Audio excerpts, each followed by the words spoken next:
Welcome back to the show, guys. Today we got a special episode for you. I got my friend Yadir over here, Yadir Perez. This is actually his second time on the show. The first time it's not been released. It was a good episode. I thought we had some good stories, but my boy Yadir, he just didn't feel comfortable with it. He said some stuff about, the and I'm just kidding. I'm just kidding. That's what I'm saying right now. I'm just kidding. The whole episode is gonna be about the Jews. People. No, I'm just kidding. It was just, I don't know. He just didn't feel comfortable with it. It happens. There's some episodes that I've shelved because people didn't like it. And I'm okay with that. It doesn't bother me, bro. Honestly, when I put stuff out there, it's like for you guys as much as it is for me, But we got Yadir on. He's on second time around. He's got a fight coming up. We've been talking about EFL for a while. For those of you that don't know what EFL is, it's the Elbow Fighting League. It's basically boxing with elbows. They're going to have their first event on March 7th, which is coming up. I think we're on February 26th. God damn. And he will be competing there. He's going to be fighting at 135. 130. So it was supposed to be 135, but I believe my opponent couldn't make weight. So I think it's either going to be 137 to 140. So within that range. 130. That's a big... It's a heavier weight class, and I'm used to fighting at 127. So this is gonna be the heaviest weight I fought at before. So he's gonna be a little bigger than me, but I'm ready. Yep. Yadir's ready. For those of you guys, if you've seen Yadir fight, he kind of prefers more of the kickboxing style than the Muay Thai style. So I think this is right up his alley. He loves his boxing. I've sparred with him so many rounds, dude. So it's literally he's boxing heavy, and now he gets to throw elbows. It's like, what else do you want, bro? Yeah, it's like dirty boxing. So I'm excited about that. Yeah, I'm excited. It's going to be basically dirty boxing, but with boxing gloves instead of with the MMA gloves. And in dirty boxing, you're allowed to ground and pound for, I think it's like 10 seconds or something, right? Yeah. So on this one, there's no ground and pound. No ground. It's just boxing with elbows. Yeah. And spinning stuff too. They're allowed spinning stuff? I think so. I believe so. That's interesting. You got it with the elbows, right? Yeah, I think it's kind of like Muay Thai without the clinching, without the knees and sweeps. Or the kicks. Yeah. Too, so. I talked to Danny about it, and I brought up the dirty boxing thing, and he said he had this in the works before dirty boxing became a thing. Because, dirty boxing is barely on number 5, I think, right? Yeah. And I think he said this took a while to get like the regulators involved. He had to go through a crazy path because I remember he said he's going through the Muay Thai Commission, right? Or the kickboxing, and I think it's a kickboxing Muay Thai commission, whatever, right? And then now he's getting hit with the boxing commission, so they want to cut of the pie because they're saying it's basically boxing. That's kind of a weird one. Like, where do you put that, dude? Honestly, it's like a mixture. It's like in between Muay Thai and boxing, so it's like boxing meets Muay Thai. Yeah. So I think it's its own promotion. It shouldn't even nobody should even be taking cut of the pie in that. Yeah. I think it should just run with it. Yeah, but this is America, bro, and we're regulated as crap as hell, dude. So I cannot. So Muay Thai, they're regulated under the Kickboxing Federation, technically, right? IKF.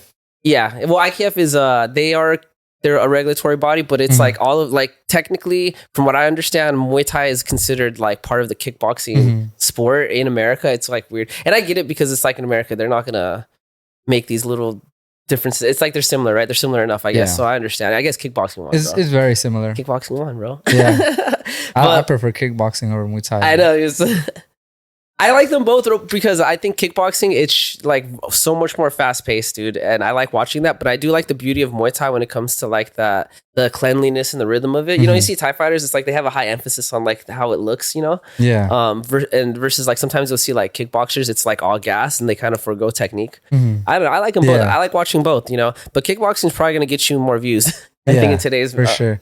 In today's market, but anyway, so yeah, EFL, bro. How did you even like find out about this? Coach Frankie, he just messaged me. He's like, "Hey, do you want to fight?" I was like, "Yeah, let's do it." And he said it's a promotion that's just boxing with the elbow. So he said it's kind of like tailor made for me. Like he said, I'm boxing heavy, and literally I was just on my way to go eat. Haven't fought in a year. Super overweight. Haven't even been training at the gym at this time consistently, just because I've been busy with the tattooing and working and everything. So I haven't been in the gym at this time. And then he messaged me. I'm like, all right, let's get to work. So as soon as he messaged me, started, being more committed to training, and yeah. Yeah. Yeah, I remember the last few fights you did. You were trying to do just kickboxing, and then fightership went away. And plus, you had the whole thing with fightership that kind of they shut down the promotion. Yeah, I don't know if It sucks. It was a really good promotion, dude. Everyone tells me that when they come on, bro. Super good promotion. Yeah, like their whole show was like it felt really good. Just like the way they ran it, it was very professional. Yeah, so I liked it. Yeah, I think they were like the only good kickboxing promotion in California that I can think of. Yeah. I know WCK, they do have kickboxing bouts, but it's like they're not like only a kickboxing thing, right? It's a Muay Thai thing, but then they just they just have kickboxing belts in their promotion, right? I like George's thing because it was like just kickboxing. It's like I think the majority of the promotions are all Muay Thai. I don't really know too many just kickboxing promotions. Yeah, they're Muay Thai now, but then they'll have like kickboxing like bouts. Yeah. But within the Muay Thai, like promote, like the whole card will be like 10 Muay Thai fights and like 2 or 3 kickboxing cards. It gets weird too because then I kind of don't like when promotions do that because I feel like you got to pick one thing and have that be your brand, right? But then I think the other problem is then now you start having guys fight and it's like you have a guy come in wanting to do Muay Thai and his opponent might be confused and he might have been told kickboxing maybe and like because it's like how promotions are run, bro. It's like you have your main guy, right? But then he's got his matchmakers. And so you have one matchmaker sometimes talking to this guy and the other matchmaker talking to this guy. And then sometimes they show up and then this dude's like, oh shit, I told him it's kickboxing. Yeah. And the other dude's like, oh, bro, now it's all these little mixture rules. Yeah. And so then you show up with the fight and then now you got to make something happen right then and there. Like, how are we going to do it, So I think if it's just, you're like, this is a Muay Thai promotion, this is all we can do. And this is a kickboxing promotion, this is all we do. I feel like that would help. I don't know though. I take that back actually because ONE FC does it both ways. Yeah. I don't know. A lot of like major promotions, they'll have like Muay Thai fight and then they'll have an MMA fight and then they have like kickboxing fight. So all in the same event. So yeah. I mean, it could be pretty cool because then the crowd too, they get to see a little bit of a variety of different fights. So I mean, it could be pretty cool as long as everybody knows what they're doing. Yeah, it gets hard though because there's different. It's the regulatory bodies. It's like for I think MMA. What do they use? They use like IFMA or something, right? I don't know. I can't even remember, dude. There's so many like bodies that I have in my head that regulatory bodies that I think of now because of this podcast. But yeah, so let's just get in a little bit about you before we get into what's going on now, right? I mean, dude, so I was thinking about you on my way home from work, just because I was thinking about our first interview and just our friendship, our relationship and whatnot. And I remember a long time ago, I was watching a YouTube video about this guy and he wrote that there's 5 archetypes of a fighter. And one of them was the God fighter when he used Yair, or no, not Yair. What's his name? Yoel Romero as the example. And I was like, dude, that's totally a deer, bro. Except for you're not Ashu style. Yeah. But yeah, how does is that kind of a conflicting thing being like a man of like God and then being into like violence like that? Yeah. So you know what?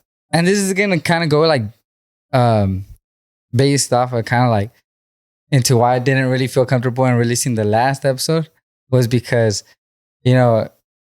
I want to believe that, like as long as I've known you, I've been a man of God. Like I've been I started going to Southern Muay Thai like 4 years ago. And I was like very heavy and plugged into church and everything. And I was like very dedicated. But like the last few years, I kind of started I don't want to say drifting away, but kind of I don't even want to say backsliding, but kind of been falling back a little bit in my own personal relationship with God. And the last time we had our interview, I was kind of already like on the fence, like living in the church, living like dedicated to God. But then I was also like outside of church, I was also, living contrary to what the Bible says. And then when we're like having our podcast, I was talking about, being a Christian and preaching all these things. But I was like, you know what? Like, I'm not living that lifestyle. I'm not living a godly lifestyle. So I didn't feel comfortable releasing that.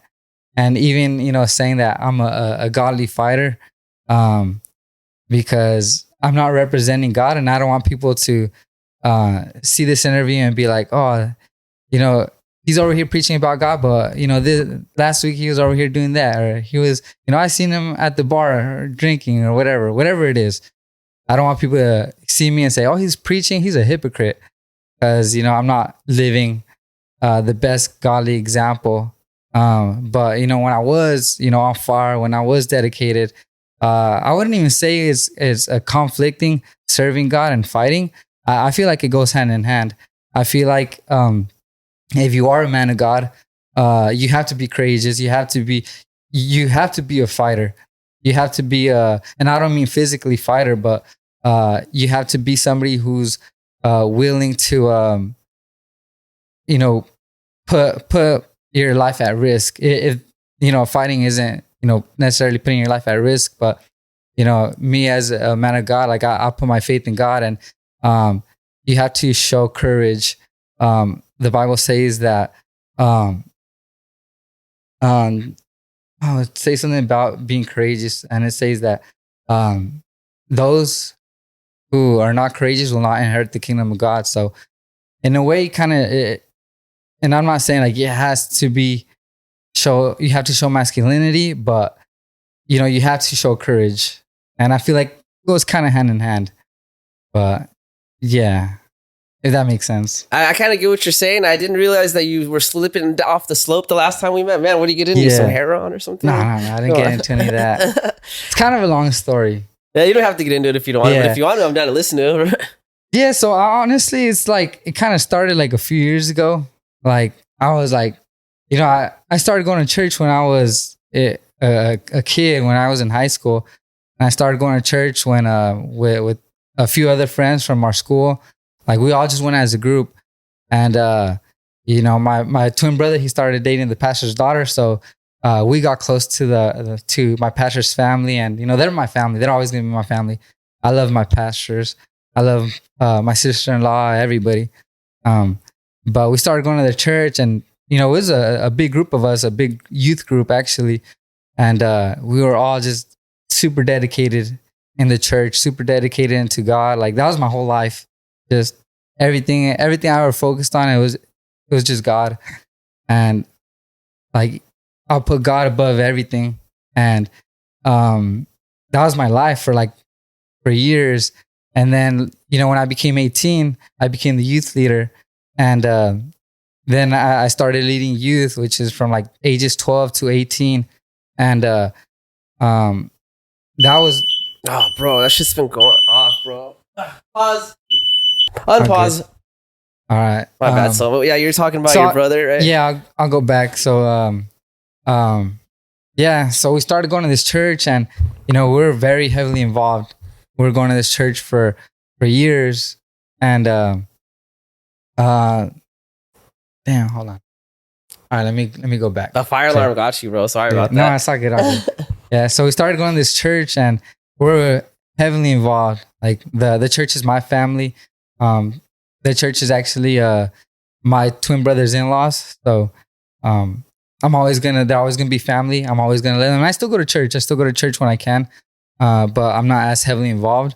But I was super dedicated to church, and this group that I started going to church with, which is like all of our friends when we were in high school, we all got very involved. And it was actually a few years ago because we all became leaders in the church. And even my friends that I hang out with all the time, they became leaders too. And I was going through a lot at this time, which is like a few years ago. Like, a lot was happening in my life. But honestly, nothing could ever sway my faith, and nothing could ever push me away from God. Like, I could be going through any trials, tribulations, and I'll take it all head on, and it wouldn't make me question or doubt God. But I started questioning everything that I believed in when our leadership, they started following a different theology. And so, for those of you that are Christian, there's like two main denominations, or two different theologies that Christianity is divided by. And it's Armenians and Calvinism. And we've always been on the Armenian side, which is, they believe that anybody can choose to believe in God, right? And the other side, and I always believe that. And the other side, they believe in predestination. So they believe that it's not, you can't choose God. that you're either predestined for heaven or you're predestined for hell. And I never believed in that. I was like, that's crazy. Like, how can anybody believe in that? But we had a few people in our church that started believing in that, and I'll have debates with them all the time. Like, oh no, it's not true. It can't be. And then we would have debates all the time, and then I'll start reading scriptures, and a lot of it kind of made sense to what they were saying. And you would read scriptures that would say that that we didn't choose God, but He chose us, or Jesus died for the elect. And the more I started looking into it, they said, oh, like one of the things that they would say was, does God not have, or are we more powerful than God in order for us to choose God, or is God in control of everything? And I was like, is there something that God's not in control of? And I was like, no, like God controls everything. And they're like, oh, so why does it stop at your salvation? And I just thought about that. I was like, damn, like, and honestly, just kind of, and I don't want to like persuade anybody's like feelings or emotions, or this isn't about that, but it's just like about my own personal thoughts about how like everything happened in my own thinking. And I was just like thinking like, damn, like, did I choose, like, am I predestined or did I choose God? And I just kind of started questioning everything. And then it got to the point where I started getting so bitter. Like, I got really bitter because, everybody ended up leaving the church. So it was just kind of like me and my brother were like the only ones that were still in this church with a few other people. But I remember just like, I'll still go to church, and I'll be questioning everything that I'm like, I'll be going to church, and I'll be preaching at the same time. I'll be giving Bible studies to the youth, and I'll be avoiding scriptures like that I didn't want to touch on because I didn't want to say something that I didn't believe in. And when the moment I started doing that is the moment I knew that, okay, I shouldn't be leading anymore. If I have to skip over scriptures, then I shouldn't be a leader. And I remember one day I was just in the church, and like everybody that I grew up with going to church, like they had all left, and I was just there like in the church. Do you know the Will Smith little clip where he's just like in the house, just like, and it's all empty? I think it's from like he's just like looking in the room with his hands in his pockets. Is everyone's at church or something? No, because everybody's gone. Like there's just like an empty house. And it just felt like that. I was just like looking at the church. Wait, was that the episode when he like met his dad? I think so. That episode was so sad, bro. Yeah. So he's like just there with his hands in his pockets, like looking, and nobody's there. And when everybody left the church, because once all the leaders left, like the church kind of got divided, and I felt like it was empty. Like there was still a few people going, but I remember I was just in church, like with my hands in my pocket, like looking. I was like, damn, where's everybody at? Like everybody that I grew up with going to church, like everybody kind of left. And when you serve God, one of the main things is accountability. Like you need to have brothers and sisters around you. But I was kind of like, because even my brother, he ended up going to another church. Like they're still serving God and everything, but they go to another church. But like I didn't feel like I had the accountability. I did have the accountability. I did have other brothers and sisters in the church, but I didn't feel comfortable opening up. And I just kind of like went on my own way, and I started hanging out with people outside the church. And when you start like living in sin, then it's kind of hard to come back. And I just started kind of, what kind of sin we talking about? You doing some drugs, baby? Smoking some alcohol? Like, yeah, like I mean, like things that I said I wouldn't even do. Like for example, like I always said, like not even that, like, and drinking isn't even a sin, because Jesus turned water into wine. So I don't even want to say I started drinking, but yeah, I started drinking. But like the Bible speaks against like being a drunk, and just finding myself getting drunk on the weekends, and like then going to church the next day, and like giving Bible studies to the youth, and then like also growing up, I always said, okay, I never want to have sex until I get married. That's always been my thing. And You clap cheeks or what? Yeah, you know, I don't want to like. I'm not gonna talk about like my Sorry, love life or anything, but like things that like I held sacred to my life. Like, okay, I'm a, gonna stay abstinent until I get married, and I held that on to the longest, and just things that I said I wouldn't do, I ended up doing, and just living a life that's contrary to the Bible, and but a lot was happening in my life at that time, but the thing is that like the reason why I started going down like down the rails like head on is because I kind of told myself, I was like, damn, like, all right, like if I'm predestined, like if my life is predestined and like I'm either destined for heaven or hell, then there's nothing that I can do in my own power like that can change that. So I was like, all right, I kind of like, in a way I kind of told God like, all right, I'll show you how in control I am of my life. And then like I started sinning on purpose. Like I started sinning to kind of just like kind of out of bitterness, because like everything that I thought I believed in, I started questioning. So yeah, I kind of just started going downhill. And at the time too, like my mom was getting really sick. So I was just going through a lot at the time, and it was just like a lot of stress on my shoulders. Like I'll be leading the youth and, giving up of my time to them like all the time. But I'm also supposed to, be my little brother's main caretaker because he has autism. And like, I feel like I was lacking in that. I feel like I'm over here, dedicating my whole life to the youth in the church, but my little brother's here at home, like, and I'm not even, giving him the time of day, and I'm supposed to be his main caretaker. And I just got convicted. I was like, how am I not here for my own family? And I'm over here like spending more time at church or giving all of my time to the youth, which like, I don't regret any of that. Like,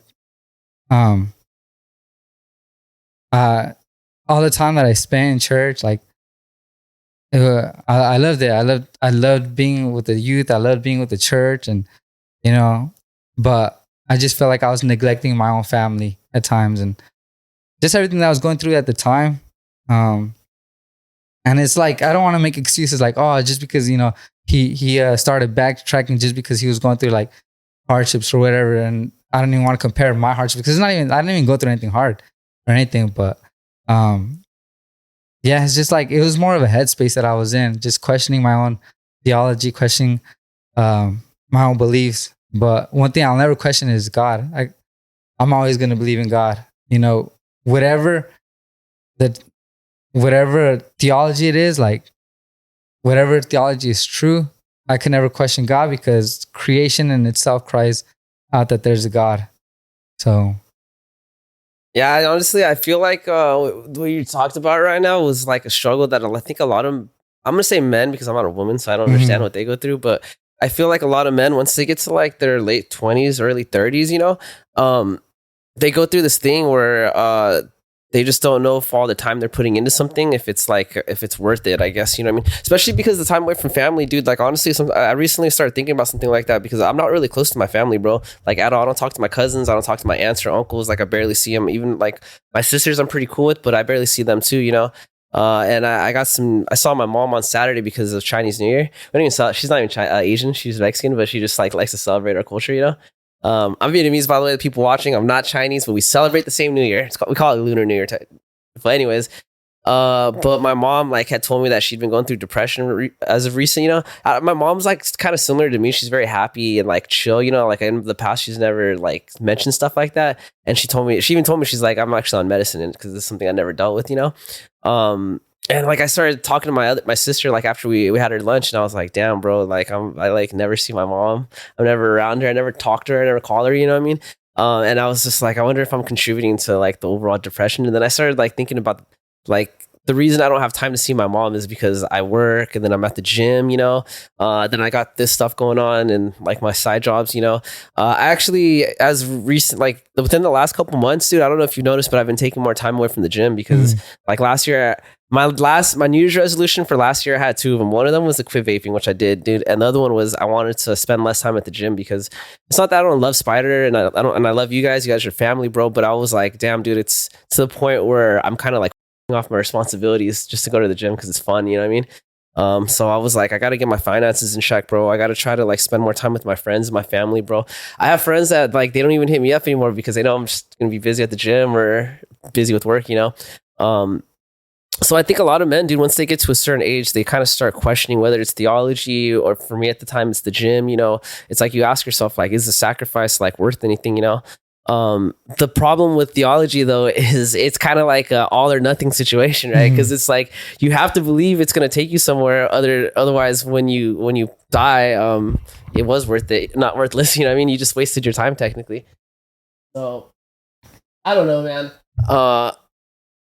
I think the best advice I can give to young men out there is whatever you're doing, make sure that you have a clear headspace when you decide if you want to keep doing it or not. You gotta like, if you're gonna quit something, like I always tell people, do it for a year for at least minimum. And if you're gonna quit it, dude, make sure that whatever you're replacing it with is gonna be worth it. Because if you're gonna quit something just to fuck off, then what does that mean? I don't know the answer for religion. I'm not a religious person, bro. I mean, you know me, bro. I mean, I don't hate God or anything. I'm not spiteful towards him, but I mean, I just personally, I don't know if he exists. I'm not going to say he doesn't because I don't know everything, and I'd like him to exist. Whether or not I get to go to heaven, I think it'd be nice if if he existed, But I just like, I always felt like I didn't see the signs for him, And so I can imagine like someone who believes in him and then they're at the point in their life where they're like, dude, is he real or does this matter? Yeah. I'm sure it's like a scary thing, I guess, right? I mean, how did you feel? Yeah. And I can't say I ever doubted God. I never questioned God. I always knew that there's a God. Like that's not like me doubting God isn't even a question. The only thing that I was questioning was theology. Like, which is the true theology? But like, just like I said, like just creation in itself, like, yeah, creation in itself just kind of like tells you that there's a God because everything is created. So nothing is by accident. Like if you look at everything in life, like the way that the water's where it's supposed to be, the grass is where it's supposed to be, like the skies where it's supposed to be, like our organs, like everything's just so complex, but everything is in its place perfectly, and none of it was by accident. So there's no questioning a creator. The only thing that I was questioning was how to get there. Like, is it by our own will, or are we predestined with heaven and hell? Because and it just started questioning, like, which is the truth? Because even though like it's like both of these like theologies, like they're both like under Christianity, and like we both believe that Jesus Christ came and he died for our sins. Like the biggest division is like, do we have control of that? Like, are we in control of making our decision to be able to make it to heaven or not? Or is that something that's already predestined before we were even born? And just questioning that is what kind of made took me off the rails and kind of made me start kind of like, it just made me start questioning everything. And that's why I was like, you know what, I should probably take a step back from church and take a step back from like my own beliefs. But man, like I can't stay away from church because, like I said, it's my family, and like I love my pastors. I love my pastor Santos, Elena. Like they're the best people, and the people in the church, like they're the best. Like the youth, everybody. Like I love everybody, so I can't even stay away from them.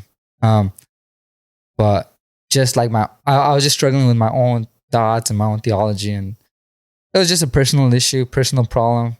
Yeah. Do you feel that it's all destined, like predestined still? Or, I mean, I don't know. It got to the point where I was just like, you know what? If I keep thinking about this, then I'm gonna lose it. Like I can't dwell on this anymore. So that's why I kind of just take a step back, and I haven't been reading my Bible. I haven't been like involved in church just because I kind of like took a step back just to get like my mind, like mental clarity, just like, you know what, I'm just gonna do my own thing, and I'm not living a godly life. I'm not living a Christ life example. That's why, like, when people ask me like, oh, are you Christian? Like, yeah, I believe in God, but I don't want to say I'm a Christian because I don't want people to look at me and be like, that's how a Christian's supposed to act. Like, you're over here getting drunk, you're over here getting in fights, you're over here, you know, doing this or that, whatever it is. And people are like, is that how a Christian's supposed to act? Like, no, it's not how a Christian's supposed to act. Like, when you become a Christian, like, the Holy Spirit changes you, changes your way of thinking, changes your lifestyle. And there's evidence in, just like, you know, a tree by its fruit. Like, if you see a tree and you see apples, like, oh, that's an apple tree. If you see oranges on a tree, like, oh, that's an orange tree. But same thing, like, if you see a person and they're like, fucking fire alarm, bro. It's all right. I'm gonna leave it though. It's out there. Yeah. Hopefully the mics don't catch it. But if you see a person and they're like, you know, being kind, being generous, showing compassion, like, oh, you know what? They're showing traits of a Christian. That's a Christian. But if you see somebody who's, you know, getting high, getting drunk, you know, getting in fights, you know, sleeping around, whatever, like, then they're most homie. Like, that's not a Christian. Like, you kind of see a tree by its tree. You see a person by their actions.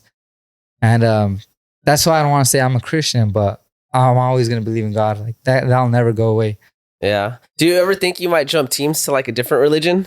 Nah, I don't. I think all the religions point to Jesus as the Messiah. Every religion, you know, whatever religion, even the Muslims, like, even they believe as Jesus as I don't think they believe in him as God, but they believe in him as a prophet. Yeah. Everybody believes in Jesus, but Christians don't believe in every other religion. So every religion points to Jesus, but only Christianity points to Jesus. Yeah. Nothing else. So. Yeah, Christianity is a fascinating one. I'm not religious, but I like reading up on theology just because I'm super interested in history and like humankind and just like things that have helped advance us. And like, there's no denying that religion has helped make humans as advanced as we are, bro. Because if you think about it, like, even letters, like, the letters were just they were hieroglyphs of things that were inside the Bible. Like, the letter J was literally a picture of Jesus. Like, when I can't remember how they described it, but it was like his shape or something. And like the letter I was like it was like something that a house that was in some hieroglyph they found. Anyways,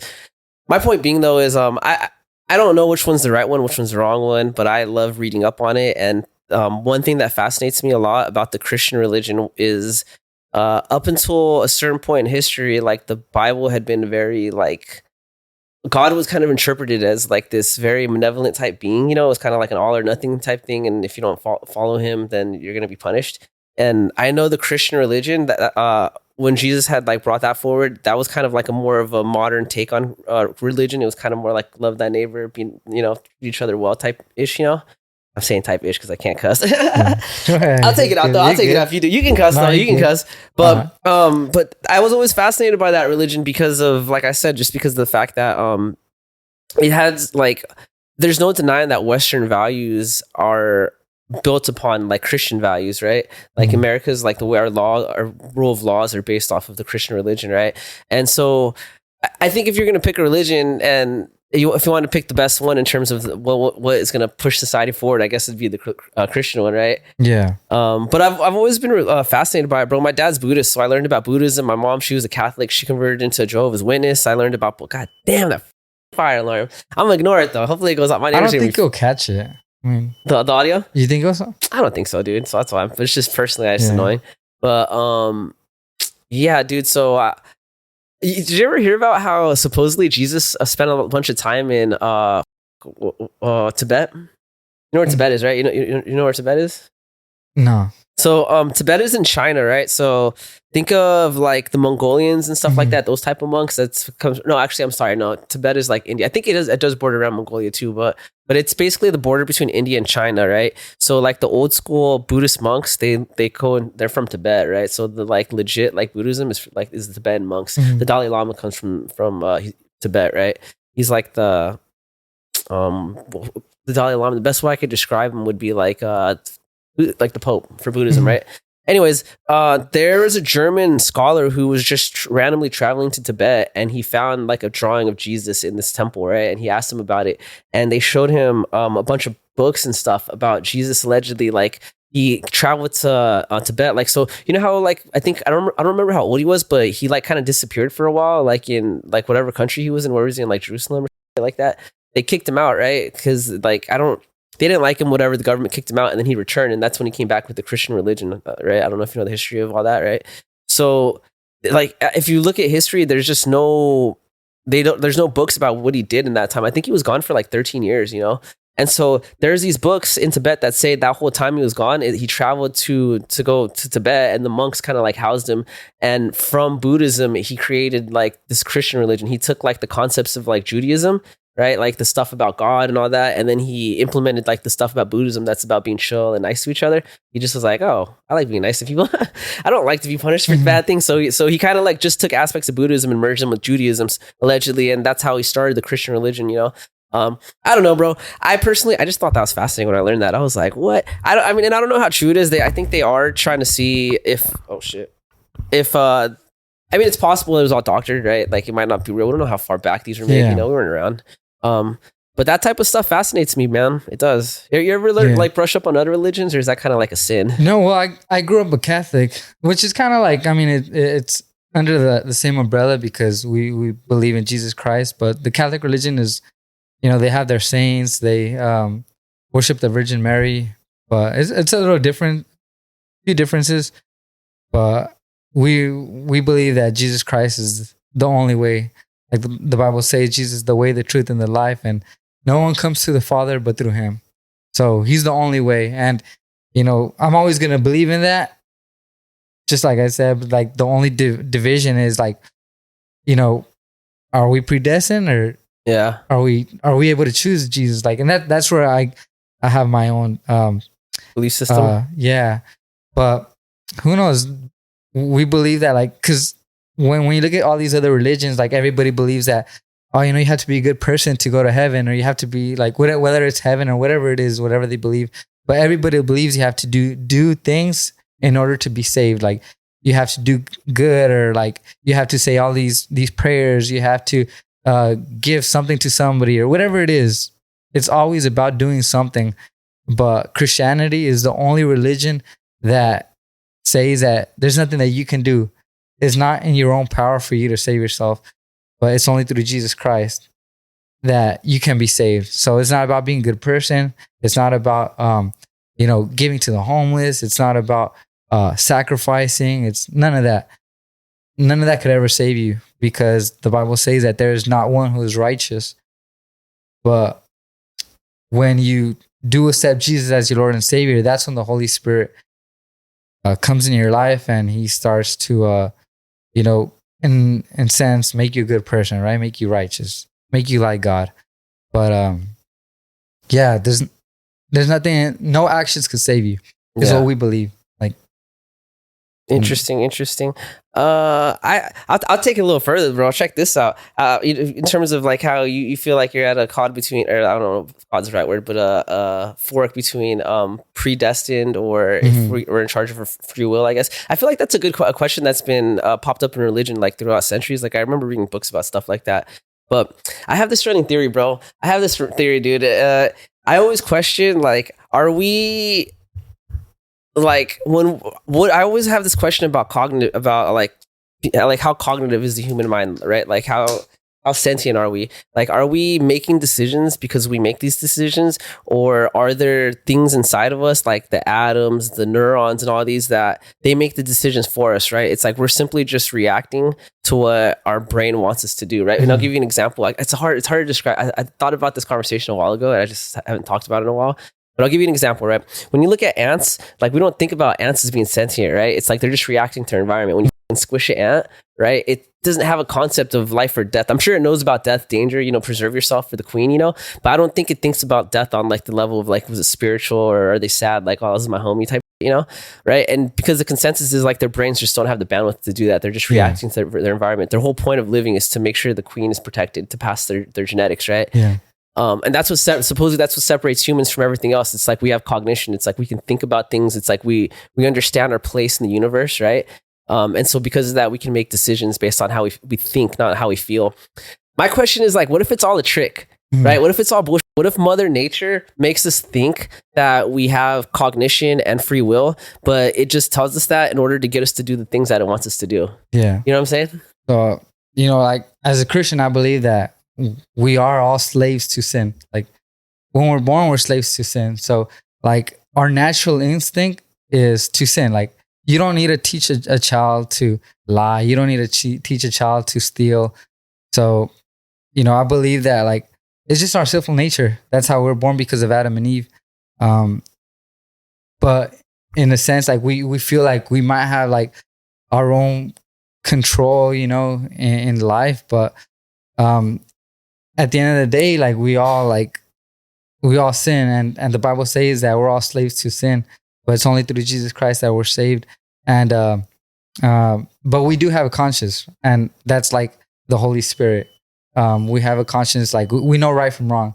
We know that like if we do something that we're not supposed to, it's bad, and we Morality. feel guilty. Yeah, we feel guilty because we have a conscience, and the world sees that, and they see it as conscious, but as Christians we see it as the Holy Spirit. So I don't know if that makes sense. I see what you mean. You're talking like a soul, but that's my question: is do we even have a soul? What if the soul is not even real? What if it's just Mother Nature? I don't even know. What if even the concept of God is just our brains telling us to do this because Mother Nature is like, we need you to keep passing your genes, and so you better believe there's something out there, so you can pass.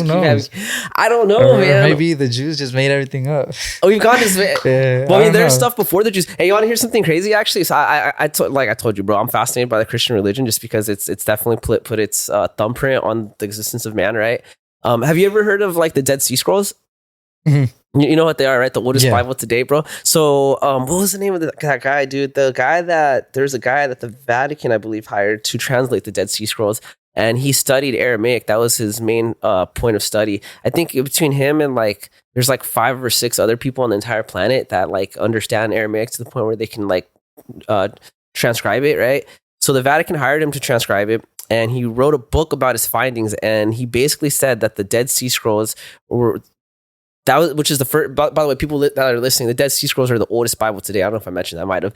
But what he said was the contents of the Dead Sea Scrolls were basically, it told him that the early Christian religion was predicated upon like basically mushroom trips and orgies. He said like everything in the Bible that to his knowledge was basically based off of like well, like for example, he talks about the significance of the Great Flood. He said like in our depictions of the Bible, right, the King James version, it's like the significance of the flood is it wipes away the evil so that like good can come back, right? It saves us, right? And he was saying that the reason Christians really talk about the flood a lot is because after a flood, then mushrooms grow, and so they would eat these mushrooms and then a lot to have kids. I don't know. I'm not trying to diss Christian religion and all that. I'm sorry, guys. Like, I don't come at my neck. I just read these things. I'm just talking about them. Yeah, I never heard about that, but it's interesting, bro. It's interesting. There's like so many conspiracies about it. There's so many, and there's so many different Bibles, so you don't even know which. Like, right? You probably, I'm assuming you read the King James version. I'm assuming, right? That's like the 12th book, I think, the 12th rendition. Nah, I read NIV. NIV, which was but I mean, there's like new. I think it's New International Version. I don't even know what it stands for, but I just say NIV. But yeah, there's a few different translations. I like reading them, dude, just because I'm curious about that. Like, even though I'm like I said, I'm not a follower, but it's like I love to just understand things, you know? Yeah, it's interesting. The same thing. I'll read stuff about the Quran too. I'm interested in all of them, bro. I want to learn them all, dude. You know, I wish I like could dedicate the time to really like I would be down. I don't know if this is disrespectful, bro, but I would be down to go to like the churches and the synagogues and just like ask a pastor questions, dude. Like if I could get an interview, it's not disrespectful. That's like. That's knowledgeable. Like that's wisdom. Well, the reason I asked if it's disrespectful because it's like if I go to like a Christian pastor and then go to like a Catholic guy the next day, it's like I don't know if that's they're really just like I don't do that. It's like everybody's in search for the truth at the end of the day. Like nobody knows like what the truth really is. So like we're all gonna seek it. Like every creation itself like seeks the truth. So whatever it is, like we should be asking questions. Like we should be like. I believe like in every Christian's life, like they even question their own faith. Like everybody's gonna question something. Like you have to question, like, is what I'm following like even true? Like, or well, what is the truth? So, you know, we're all gonna ask questions. Like that's just, and we should want to know what the truth is. Yeah, yeah, I'm curious. Have you ever like, because you said you've been in the same church since like you were little with your brother, right? Since you were like in high school, I think, right? Since 15. Yeah. So have you ever ventured to like other churches, or is that kind of like Nah? Like once I started going to that church, Streetlight Church, which is a Christian church. Shout out Streetlight. Yeah, shout out Streetlight Church. Everybody, I'm inviting you right now. Check him out, dude. Get these hands or get this faith, bro. But yeah, ever since I started going to church, I just stuck with that one. Yeah. Yeah. Is that like sinful to, even if it's another Christian church, are you allowed to do that, or is that not kind of looked down upon? No, I mean, you don't really want to like be going to like all these different churches because everybody's gonna preach something else, you know. Just like, and I'll tie this into the like into like fighting Muay Thai or whatever. That's exactly how I was thinking of it. Yeah, you don't want to like be like say like, oh yeah, this is my gym, but then you're going to all these different gyms like to train. Like when if Coach Frankie's teaching us one thing, and you know we're gonna go by his teachings, and then we go to another gym like, and then they're gonna teach us something else, and it's like contrary to what Coach Frankie taught us. Then it's like, okay, who's really our master, right? So like, who are we learning from? So and that's the reason why too, like why we started having like a division in the church, because people started venturing out to like different theologies, right? So like if I'm over here going to this church, like this Christian church that believes in like, hey, like if you believe in Jesus Christ, then you could be saved. But then I go to another church and they say, oh, you don't have control to be saved. Like it's not in your own power. Like only Jesus could save you, and only Jesus can choose you, like whether you can or like. Then I'm gonna go back to my church and be like, well, this pastor's preaching this, you're preaching this, like who's the truth? So like you don't really want to be bouncing around from church to church. You just want to get plugged into your church and just stick by it, and just live by your own convictions. So yeah, I think that's a good analogy, was with the gym thing. That's kind of how I was putting it together in my head, to be honest. Yeah, so I don't really like. I mean, I have like me personally, like all like Spider's my home gym, but then I also like I coach boxing at the boxing club. I'll go to another gym here too, like to spar. Like, I'll spar at this gym, like, but I'm not learning from them. I'm not like going to another gym to be like, I don't have like 3 different memberships, but it's like Spider's my home gym. But yeah, I'll go to another gym to spar. Yeah. Yeah, I feel like you gotta kind of have to with the sparring, you know what I mean? Yeah. Do you like churches like compete with each other in terms of like trying to get people in, and like is like, I'm sure there's a church around the corner from your church, right? Uh-huh. Or not? Is there like a rival church? I guess you could say? There's no rival. Come on, churches. dude. Like, come on, bro. Come on, you can tell me. I mean, maybe rival is a bad word. Is there a church that you compete with? Nah, there's no competing. like we have I'll say compared to like other churches, like. I don't even want to say compared to other churches, because most of the local churches that I see in the area, like we're all pretty small. Like we're not a big church, so we're not competing for members. Like we're not competing for like, we don't need to be a mega church. Like my pastor preaches what he preaches. If people like it, they can stay. If people don't like it, they can leave. So, I mean, like if people like, like you have those mega churches that preach like all these things, they preach prosperity, they preach all these things, and it tickles people's ears. So they go there, they'll flood there. But if we wanted to draw in the crowd, then we'll be like, oh yeah, like, if you do this, and God's gonna make you rich, God's gonna do this for you. Like no, God doesn't have to do anything for you. Like, if you want to listen, you can come listen. But yeah, we're not trying to compete to gain members or whatever. So yeah. Did you see that? What's Joel Osteen's church name? Something Tree or something, right? I don't even know the name of his church, but did you see how they're doing bad right now? Yeah, I don't even keep up with his church. I don't really keep up with other churches. Like even my church, like I don't really go to my church, my home church a lot either. Like I've probably been there like once in the last month, once or twice. So I haven't been able to go to my church. So I'm not going to be like looking at other churches. Yeah. Well, I just like to stay up to date with what's going on in the world. And I saw that, Joel Osteen's been like numbers have been dwindling, dude. People are just over it. I think I read that we're in the age where people are over the mega churches. They don't like it anymore. And I think that this is kind of a good it's a good barometer for where we're going as a society, right? I noticed that as of late, people they're kind of more gravitate towards the more rawness, you know, the more sincerity, you know. So I like what you said, how you have a small church. I don't even know how I got on this YouTube video where you're showing me statistics about church. Maybe because I was preparing for you're thinking that you're gonna talk about church stuff. So I'm like looking kind of stuff up. But there's like an uptick in people who are now going to small churches, which is how it used to be, I guess, a long time ago. And then the big churches, like in the internet churches thing, took over, you know. But they're saying how like people are leaving the mega churches and they want to go to like a church where they know everyone type. Because dude, I was seeing videos of like these big churches and bro, they're like stadiums, dude. Like you don't even know everyone there, bro. But that's something that I also see with things like with the podcasting or with music too. It's like I'm noticing more people are starting to gravitate towards the sincerity stuff, you know? Yeah. Like when I see like the fighter, like UFC embedded and stuff like that, you know, the thing I really like about that is you'll see like they always allow the fighters to like be themselves type stuff, you know what I mean? Like they just turn on the camera and you can say whatever you want to say. Yeah. UFC's always been like that, right? But you see, like I'll see other leagues, you know, I'm not going to name any, you know, but it's like, you'll see them try to censor their fighters more, you know, like they'll tell them like, you can't say this, don't talk about that. And you kind of like see it in the interview. You kind of feel the energy, right?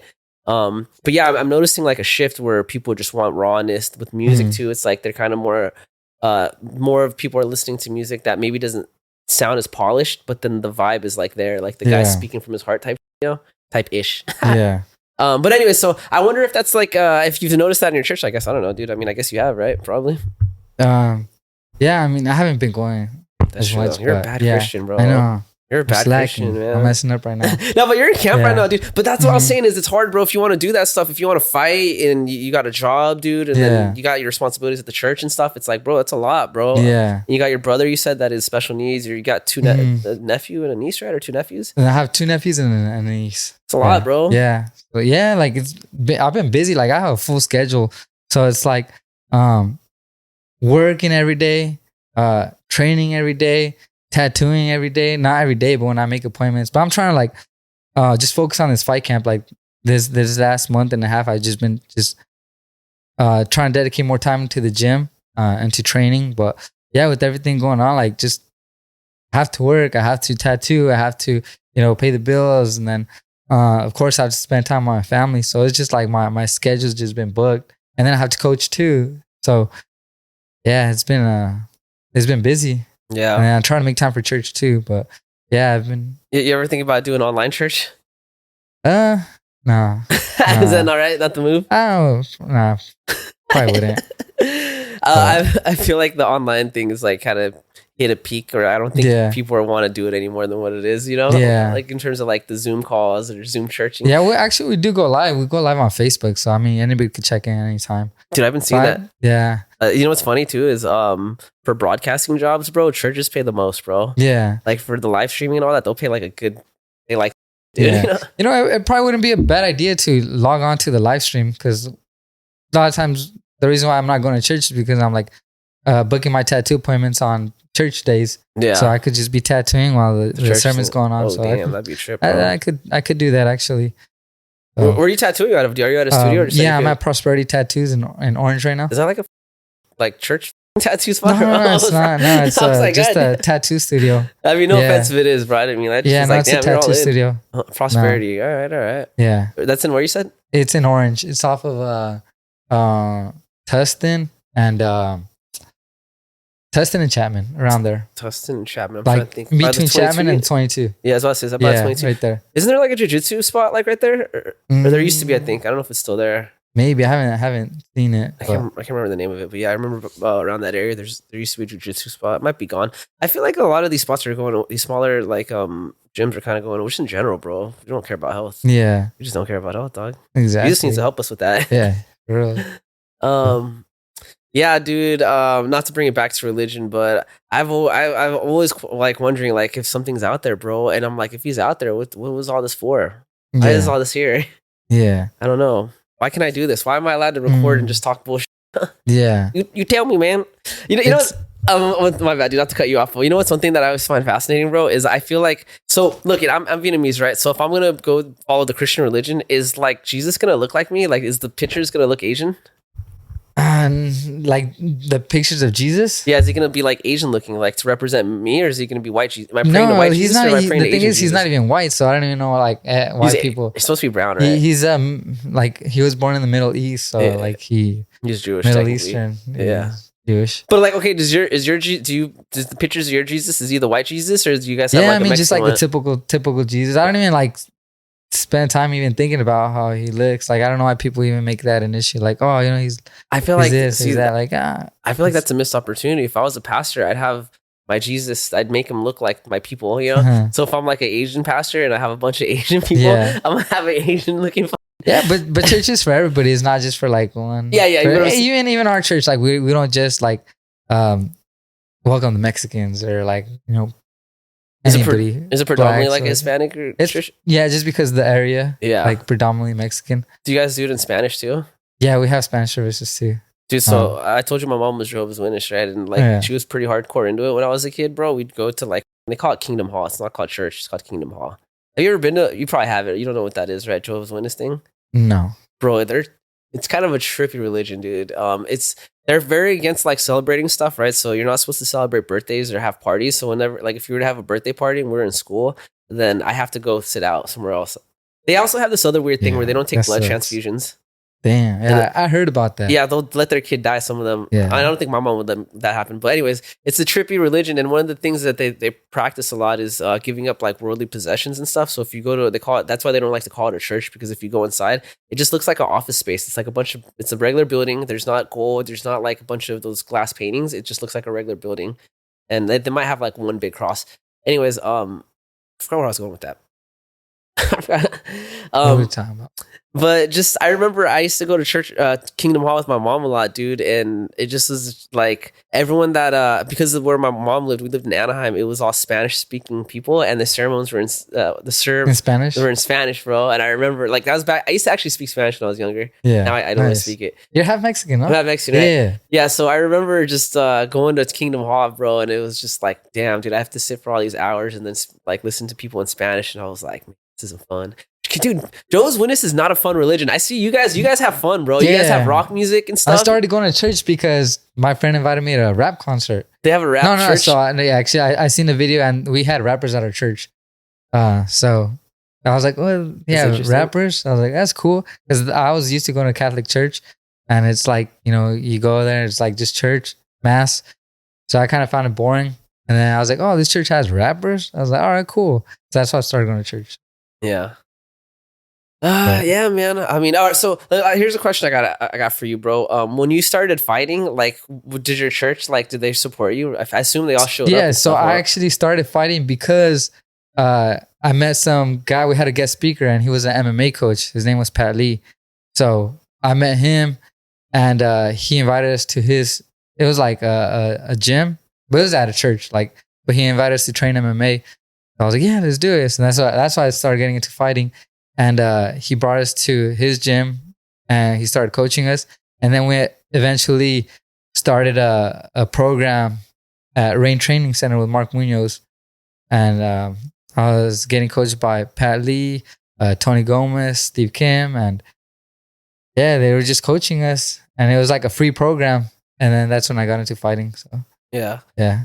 Yeah, I asked that because I noticed my friends that are fighting, that are competing actively still, if they're super involved with their church, bro, they freaking sell tickets like crazy, bro. Oh yeah, everybody's supportive. My pastor and his wife Elena, they just bought tickets for my fight for this Saturday. So. EFL. Yeah, for EFL. So yeah, they're gonna be there. Everybody always goes to support. Shout out Danny. I gotta reach out to him because I asked him if I could cover the event. So I gotta see if he's still down to let me do that. I gotta get my camera back.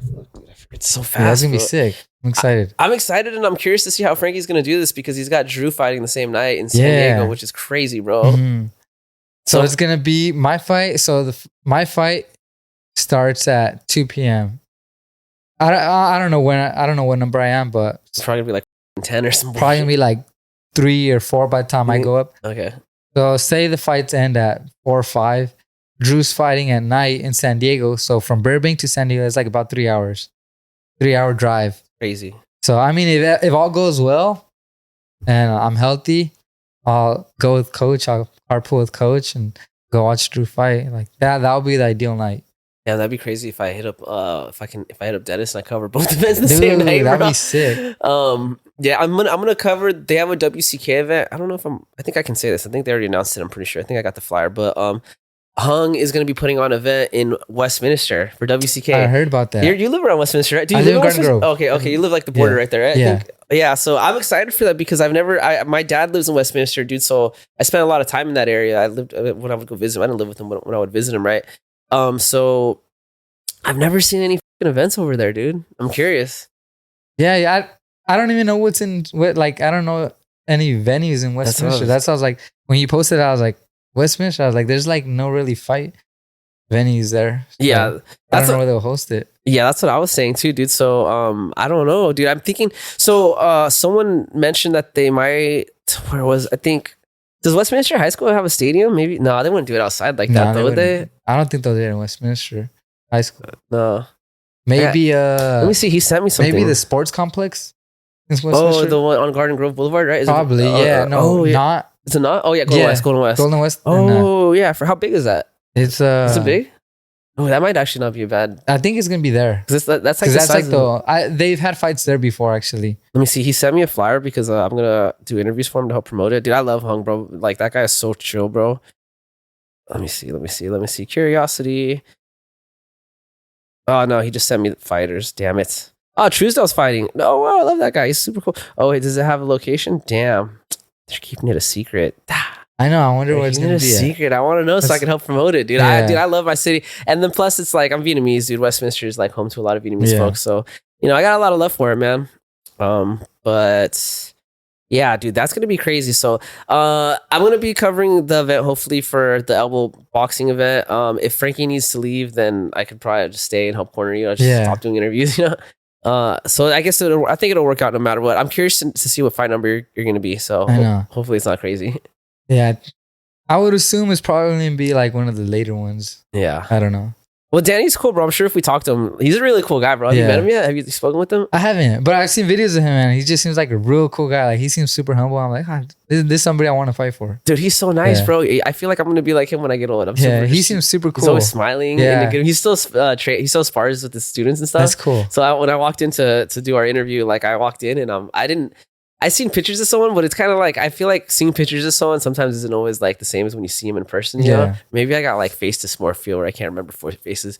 But I walk in and I'm looking for him, and then I look into the ring and I see him just sparring some Russian dude. He's got a bunch of Russians, bro. I mean, I think Burbank is like a heavily populated with the Russians too. Yeah, I think so too. Yeah. That's cool though. But yeah, that's exciting. So we'll see that. I mean, what are your plans for this event, bro? You got any secret sauce you've been trying to add to your camp? Anything changed? Just work my game. Try not to feed into his game. Just do what I'm comfortable with doing and do what works for me. So I mean, I always adjust as the fight goes, and like boxing is always is like picking up it's like picking up patterns. Yeah. So like if you do something and they react to some moves, then it's all about picking up patterns, like fighting. So yeah, I'll just see what I can work with. Have you ever like been in a fight and you're getting whooped and you just pray to God? You're like, come on, God, if you just help me out here. Have you ever done that, or is that kind of like where the tables turned? Yeah, where you're just like please God, help me out here, bro. No, you don't play around like that. No, I haven't really thought about it. Honestly, like when I'm fighting, I'm just so in the zone. You're just like kind of trying to see what works and what doesn't. Yeah. But, I guess that's another question for me is, have you ever like just been in a situation that like where like, okay, that one fight you had where you were winning and then I thought you were winning at least, and then you got head kicked and you got where did you get kind of like asked like, why God, like why did this happen? Nah, it's just like it just happened. Like, and the thing is, like I was like already like the first head kick I got, I was already out. I feel like I was already had a concussion. You know what's funny? It actually happened like before that. So if you see the fight, like after I drop him and everything, like he gets back up, we go back to exchange. So I don't know what I got hit with, but I got hit with in the back of the head. I don't know if it was with because he threw a kick, but it looked like it missed. And then after he threw the kick, he turned around and he threw a back fist. Spinning back fist. And I think that's what hit me. I think it was a spinning back fist, but it grazed my head, but it hit me. And then after like the referee like splits us, you could see me kind of like wobbling. And like that at that point is kind of like when I was already dazed, and I switched my stance. So I went in orthodox, and then I switched my stance to southpaw because I was like, I got hit. So I switched my stance, and I think that's what left the opening for.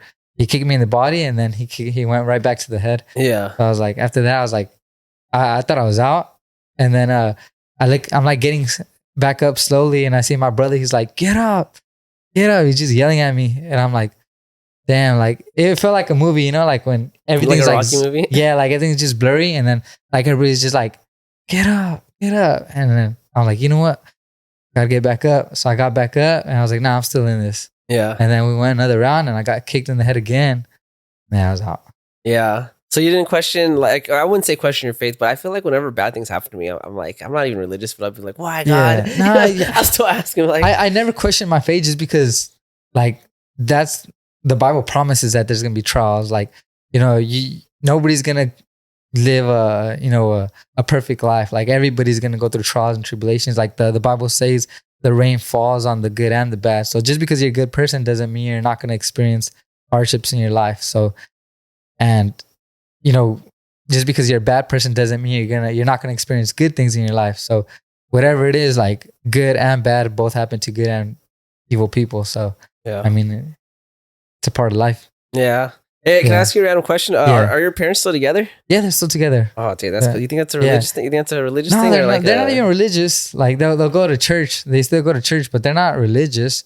But yeah, it's just they've been together for a long time. Like, bro, it's crazy because it's like rare that people tell me, honestly. Yeah, no, honestly, like they said the divorce rate was like 50-50. It's probably but higher honestly, now. it's higher. Now I feel like I meet more people who parents aren't together than I meet whose parents are together. And yeah, I'm blessed enough to be able to say that my parents are still together. So yeah, I love my parents. They raised me right. Like they showed me what a healthy marriage looks like. So, you know, even of course they still have their problems. Like everybody has their problems, but I feel like they showed me a good example of what it means to be in a healthy marriage. So. Yeah. No, I think that's the benefit you get from having both parents that stay together. Is you see the best thing I think is you see how to communicate with each other, bro. Yeah, honestly, because I think a lot of people, at least my friends and stuff, the biggest problem they have with their significant other is the way they communicate with each other is not the healthiest way. And honestly, a lot of that I think has to do too with the type of person you are. Like the way I am, maybe I'm communicating in a certain way to someone else that it's just not rubbing them the right way. And it's maybe I could change it or just maybe find someone that speaks your language, baby. You know, you know what I mean? Yeah, everybody has like their own way of speaking too. Like sometimes like the way you speak might like rub somebody the wrong way. Like you might be like you might feel like you're talking assertively, but then to them they might feel like, oh, he's being aggressive. Yeah, like mean and shit. Yeah, he's being mean, but it's like, oh, it's the way I'm talking. Or like, you know, you might feel like you're being sarcastic or whatever, and they're like, oh, he's making fun of me. So I mean, I feel like you just had to be in the same page as your partner. Yeah, I think also too, I say just find the person that speaks your language, baby. Yeah. I think it's easiest, bro, because look, I'm 35, bro, and I'm at the point where I'm not gonna say, I mean, I'm not a pimp or anything, but I've dated a few different types of chicks in my life, right? And I'm at the point where I'm just like, I'm not trying to change me or change you. I'm just gonna find someone that we just work, bro. Exactly. And, like, dude, I'll give you an example, dude. I used to date this Filipino chick, and she was cool and all, but whenever I would tell her things, she would take it as if like I was being mean to her. Like, and I'll give you an example, right? So I remember one time we were just watching a movie and she was like giving me a massage, right? Like the thing about me is like, I'm cool with massages. They're cool, but I would rather have just my back lightly scratched. You know, that's so relaxing to me. It makes me just want to go to sleep, dude. Yeah. So I mentioned that to her, and I guess the way I said it to her, she took it all offensive. Like she thought that I was being rude. Yeah. So I was like, she's like, I'm doing you a favor and you're just telling me what to do type. I didn't know I said it like that. I was just trying to tell her, I didn't care. You could do whatever you want, bro. In my head, I'm just like, oh, this is just what I like, you know? But my point being is like, I realized I was like, damn, me and this chick, we just do not speak the same language, bro. And I remember too, like one of the things, one time we were driving around, you know, and I was playing music and she said that all my music was like angry and you know, and I was like, I didn't catch that. But then now I'm like, oh, the way she interfaces with the world is so different than me. Like what she thinks is aggressive or mean is like, to me is like, okay, normal, you know? Yeah. And so it's like, if I wanted to stay with her, I probably would have to change and try to be more, I guess, censored myself a little bit better. But I was like, man, fuck that. Yeah. You know what I mean? Yeah, I feel like you kind of just have to find somebody who you're gonna connect with. Like, I feel like, man, yeah, I feel like it's easier. You don't want to, have to change your whole, personality just to be with somebody, because then at the end of the day, like, you're gonna feel worn out. Like, you're gonna feel like you're putting on a mask, like, the whole time you're with them. You can feel like you're walking on eggshells, and you don't want that. I didn't like it, dude. I thought I was really, when we had that, dude, like, because we turned into a little, like, I wouldn't say argument, but a little back and forth about the back scratch thing. And in my head, I was like, damn, bro. Shouldn't even be an argument. Like, I just was like, is this going to be the rest of my life? Yeah. You know what I mean? And she's cool, bro. If she's listening, I don't know if she watches my show or anything. I have a lot of love for her. I'm not going to say her name, dude. I got a lot of love for her, bro. I wish her nothing but the best. I ended up I blocked her recently, dude. Yeah. I made this decision, bro, like recently, where I was like, no more fucking dude. I was like, I'm going to lock in. I've been kind of like fucking off with my gym stuff. I've been fucking off with my finances. I was like, I'm going to lock in, dude. I'm going to stop spending money on dumb shit. I just blocked a few chicks that I was like, that I knew were bad, just bad for me, dude. And I'm just like, all right, dude, I'm just going to. I don't see, one of the things is I told myself by 35, I was like, if I date at 35, I'm going to date with intention, no more just hooking up. So it's like, if I don't see a future with you, I just got to cut you off, dude. Yeah. That's why I mentioned earlier how I broke up with that other ex. I was in Burbank. I don't know if I was on camera or not, but I just didn't see a future with her, Yeah. And so I just.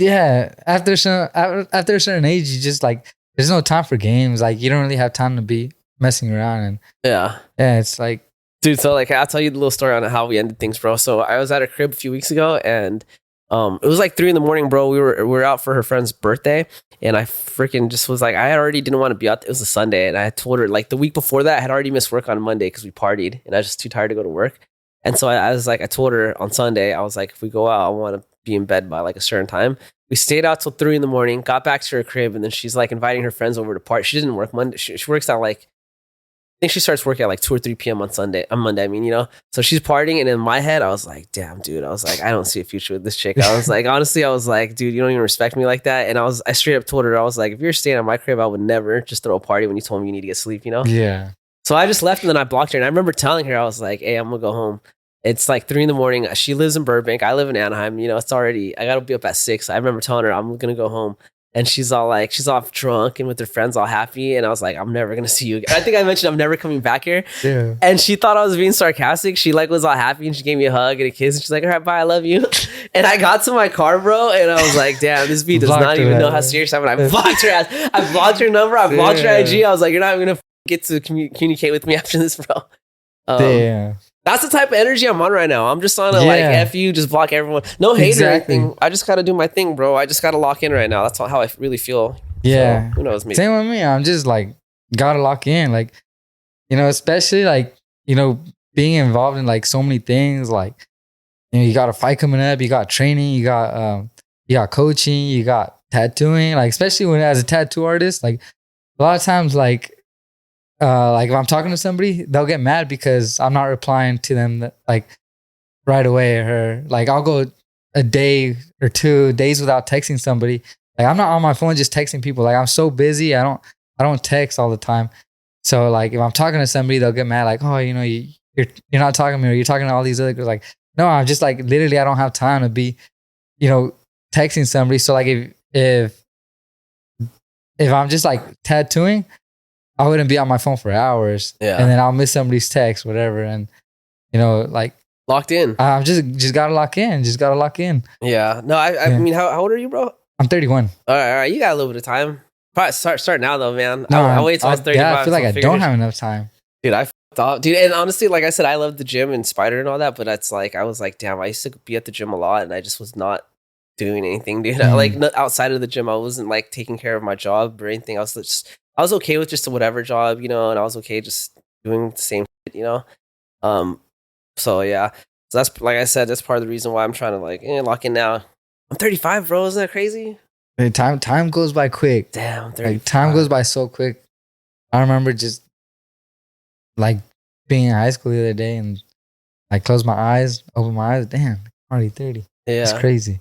That's very true. Hey, does your church? How do they feel about the tattooing thing?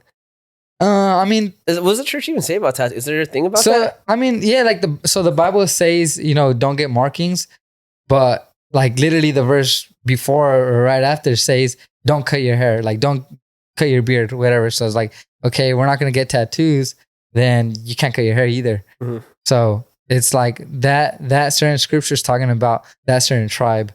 So those rules were for that tribe. It's not, for us today. Because if you want to go by that scripture alone, then you have to go by the whole scripture as like everything as a whole.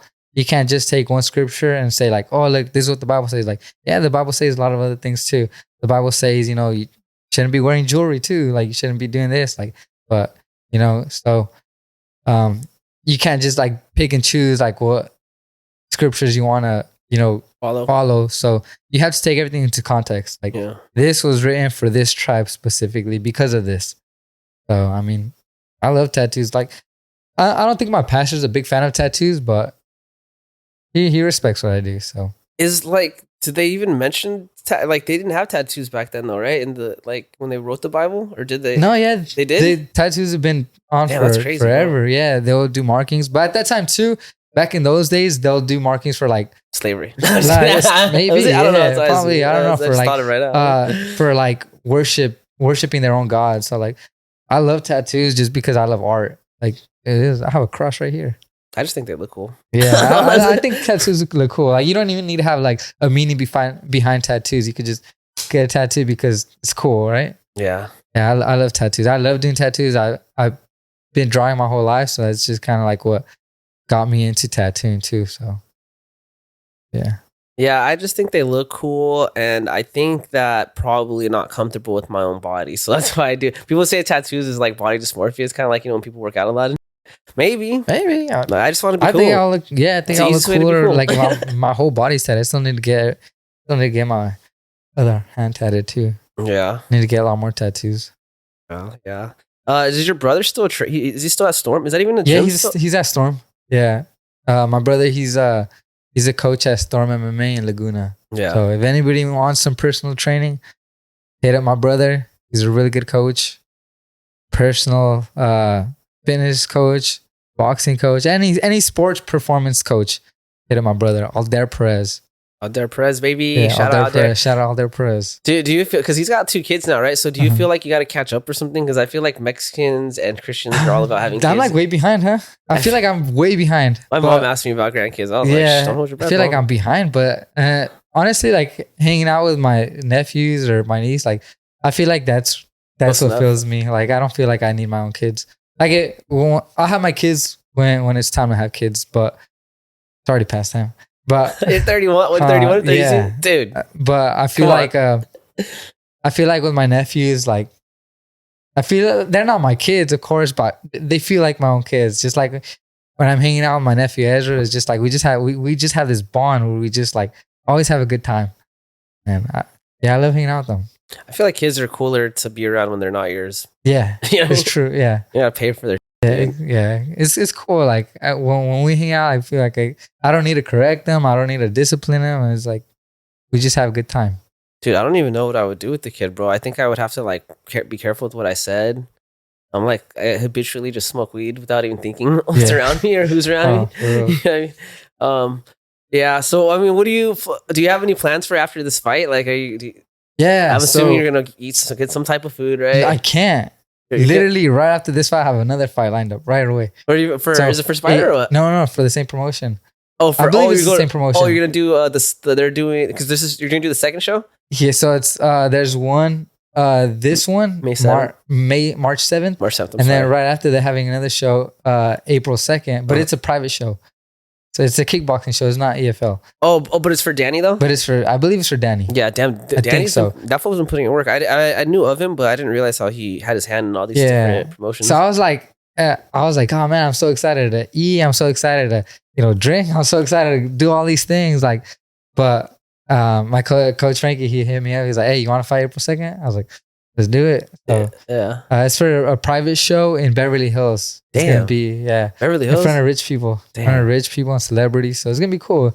Is it? It's not gonna be the EFL though, right? It's something else. I don't know. It's under the EFL, but I think it might be under Danny. Yeah, I think. I'm not sure. He probably partnered with something else. Dude, that guy's connected, bro. He's like cool with like Lordzilla and like all these other fools. He's got like I think he's connected with what's that MT Muay Thai America? Is that the name of it? The one in LA? I think it's called Muay Thai America. Mm-hmm. It's like an old school Muay Thai gym. It's like one of the first Crew Rex's gym. I don't know if you ever heard of that guy. No. It's like one of the first Muay Thai gyms, like in the whole country.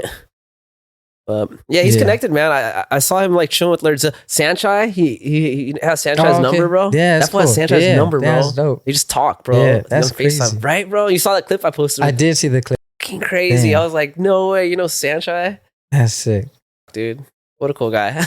Living it up, man. Yeah, I'm excited to fight for him. Yeah. Yeah, he's cool. I like him. I like his energy. I like his ideas too. He had that idea with Fighters Pay. I don't know if you saw that segment. Yeah.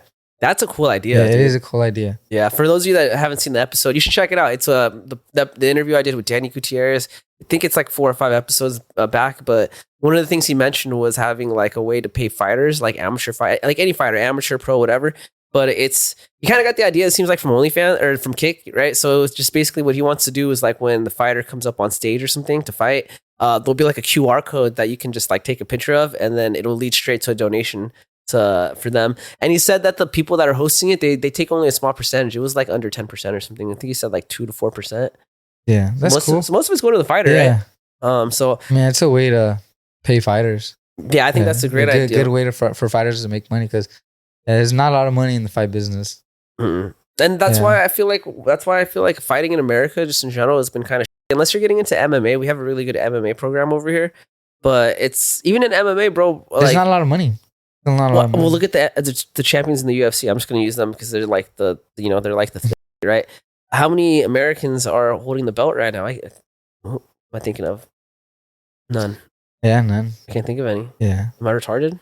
I don't think we have any.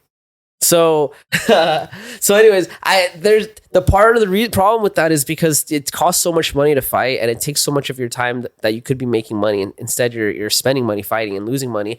And so, I think with adopting like this new method of like where we the fans pay, it doesn't have to be a lot. It doesn't have to be $20 or $30. You could give them like $5-6, whatever you got. You know, I think this can help preserve. I wouldn't say preserve, but I think this can help push like fight sports further for America. Because dude, look, I'm American, bro. I love America. We just had the Olympics. We lost to Norway. Freaking Norway. Yeah. I know Norway's the winner of the Olympics. It's like they live in this winter. F that. We're American. We should win everything all the time, bro. We should be top in every sport. Exactly. And so with fighting, we're lacking. And I think because there's just no money in that. And so if the promotions can't get the money for the fighters, then it's up to us as fans to give money for the fighters. And I'd be willing to put money down for a fighter, just a couple bucks or something, you know? Yeah. So we'll see what happens with that. This other idea I have too is I want to get the state to start subsidizing fighting. Like I get involved with gyms, like, hey, we'll cut you back on X amount of rent, you know, because you're a fight gym, it's like good for the community type stuff. And just tell the owner like, hey, if we'll subsidize like 20-30% of the rent, and we'll get you back in taxes. Yeah. So no one loses money, right? I mean, sure, like the landlord is going to be like, I'm making less money per month, but if the government's like, we'll get you back in taxes, it could like help out, I guess. Yeah. I don't know. There's just some ideas I got. Yeah, that'd be a way to do it. Make America fight again, baby. For reals. We've gotten soft as a generation. Yeah. One thing I want to bring up though, because you mentioned it on your last story, the last episode, bro. So I kind of want to bring it up again because it was a good story, bro. Dude, I dude, the story with you and the Samoans, bro. Oh yeah. You want to bring that up real quick? Yeah. Yeah. So this was like when I first became a youth leader too. Like we're having like this baptism. We're having baptisms at the beach, and I would always have all the kids in my car. Like I'll take them everywhere. Like. Dude, like I said, like my whole life was dedicated to the youth. Like when I became the youth leader, and at this time I had barely started getting into fighting too. So, and I believe I was like doing track and cross country at the time. So I was like a little scrawny little kid too.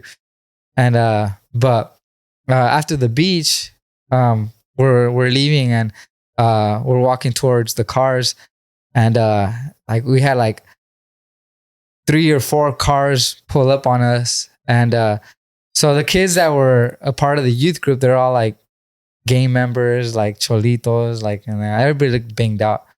And so these cars rolled up on us, and they were all Samoan. Like it was like they came out of the car and they started repping like Tongan Crip gang.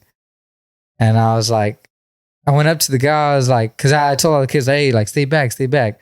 And then I was like, hey, like, is there a problem? Like, you know, we're over here with the church. And then one of the kids, I think he said something, but I was like, dude, like, I'm not going to let these kids, you know, get jumped. So of course I stepped up to the Samoan guy, And then I don't even know what happened, but they told me that I got jumped. Like I think the biggest guy, like he threw a Superman punch at me. A Samoan? A Samoan guy, a big old Samoan guy. He threw crazy. a Superman punch at me, and I was taking off my backpack because I was like, okay, you know what? Like there's no talking him out of this. Like, and like as a fighter, like the number one thing you do is like is talk your way out of a fight. Like you don't need a fight like in the streets. So I was just trying to talk him out of it, and then he was like, when I seen that there was no backing out, I was like, all right, I'm just gonna take my backpack off. As you know, we're about to fight, and I was taking my backpack off, and that's when he threw a Superman punch at me. So he caught me off guard. Not only was he like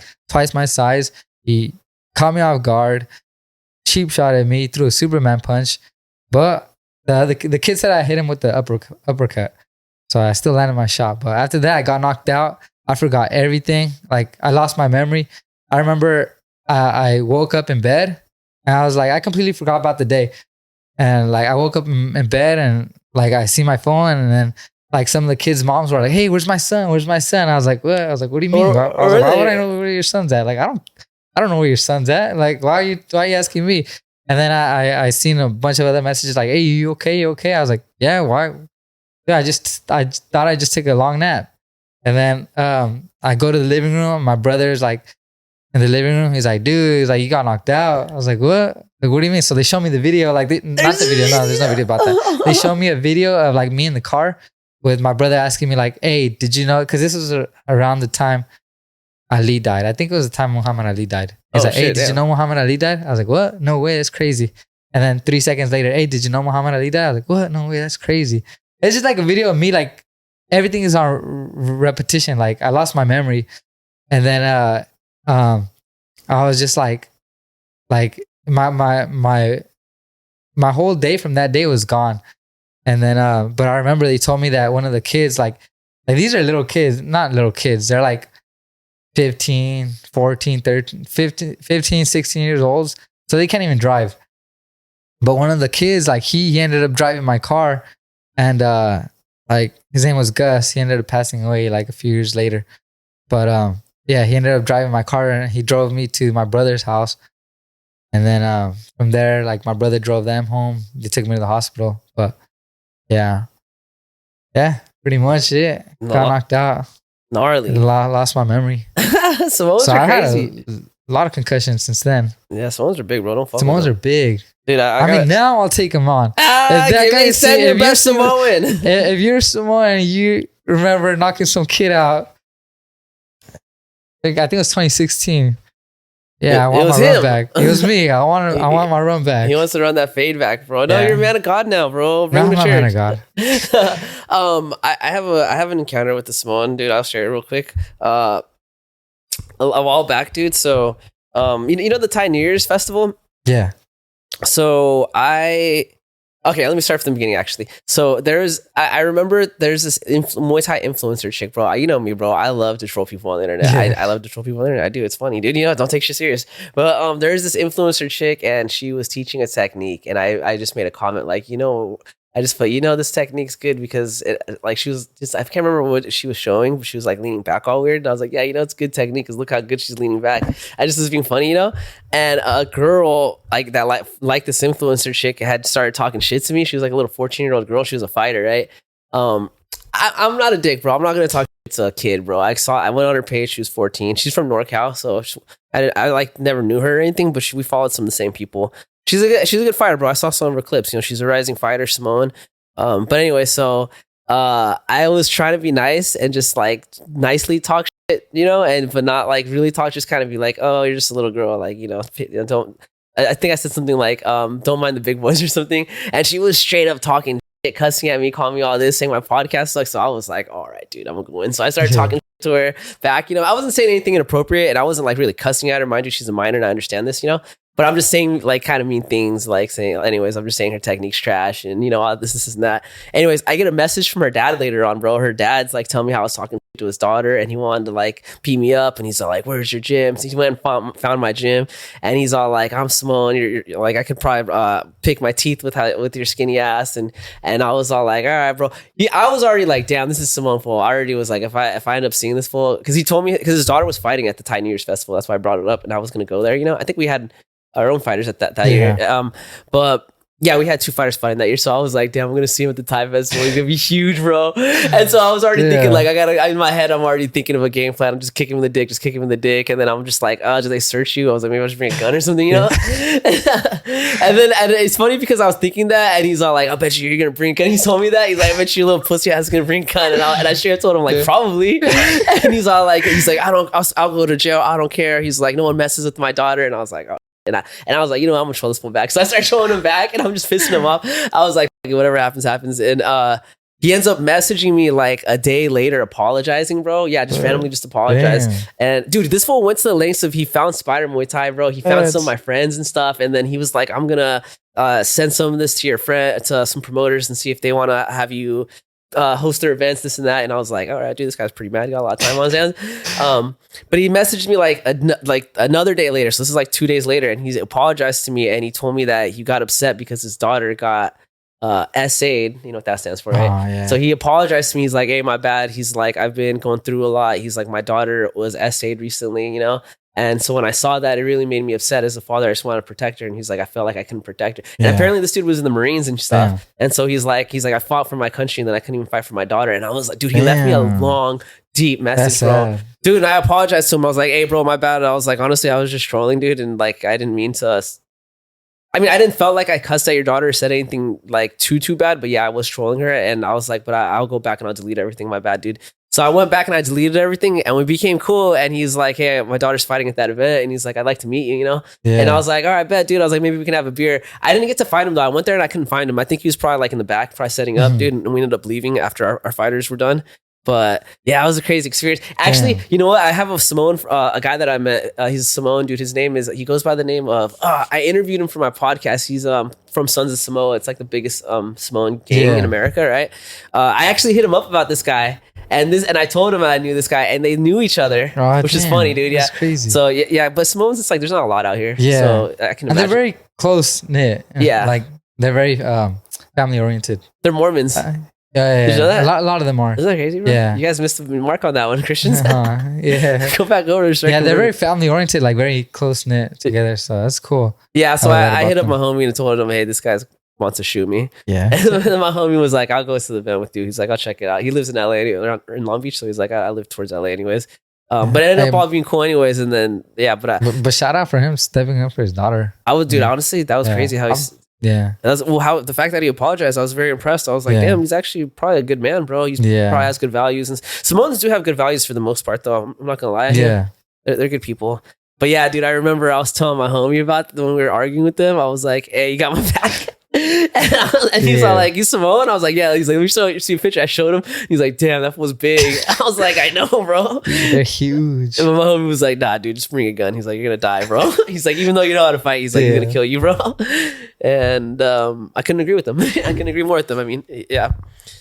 But yeah, with that, dude, you got anything you want to add? Anything coming up? You said you got the EFL coming up. You got the kickboxing thing, tattoos. What else you want to add in there?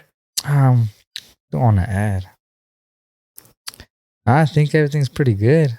Yeah, I mean, just got these fights coming up. Tattooing. Yeah, staying busy. All right. Where can people find what's your IG, your handles, all that? It's you can find my Instagram at Yadir YADIR _ Perez PEREZ, and then my tattoo page is Yadizi _ tattoos. So that's YADEEZY _ tattoos. So if anybody wants a tattoo, hit me up. Hit him up, dude. He's over at Orange. He'll be fighting at EFL on the 7th. Then what's the date on the second one? The second one is April 2nd, but nobody's invited to that one. It's a private show. Oh, that one's a private event. If that's Danny, I'll see if I can get in there. Maybe I could just record the event. That'd be cool. Yeah, maybe I can link him. I want some footage on that one too. So. Yeah. I'm gonna see if I can link him with Kevin or something, maybe, because Kevin, he does good work with that stuff. Oh, yeah. And then I'll just be there to do interviews. Yeah. But yeah, check him out. Check his IG out. Spider Muay Thai. Yadir. Yeah, I just want to shout out everybody at the gym. Shout out. All the Spider Muay Thai. And good luck to Drew on his upcoming fight too. So Good luck, Drew. Good, and shout out his church, which was Streetlight Church. Streetlight Church. Shout out Streetlight Church. Everyone at home, thanks for watching. Goodbye. Laters. There, baby. Woo.